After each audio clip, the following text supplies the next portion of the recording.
1972 সালে ঢাকা কলেজে অর্থনীতির প্রভাষক হিসেবে শুরু মির্জা ফখরুল ইসলাম আলমগীরের কর্মজীবন। শ্রেণীকক্ষে অর্থনীতির পাঠ দেওয়ার পাশাপাশি গড়ে উঠেছিল তার নিজের রাজনৈতিক দর্শনও। শিক্ষকতার পর সরকারি দায়িত্ব পালন করেছেন, কিন্তু রাজনীতির টান কখনো পিছু ছাড়েনি।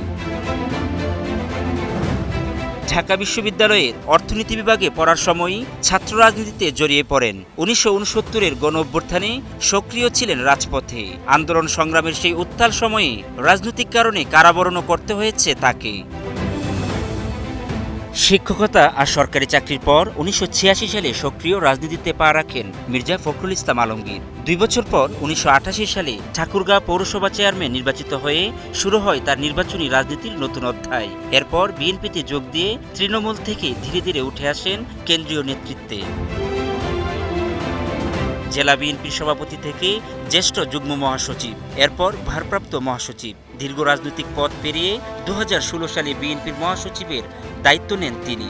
দলের কঠিন সময়, রাজনৈতিক টানাপোড়েনে, আন্দোলন আর নানা প্রতিকূলতার মধ্যেও বছরের পর বছর ধরে সামনের সারিতে ছিলেন মির্জা ফখরুল।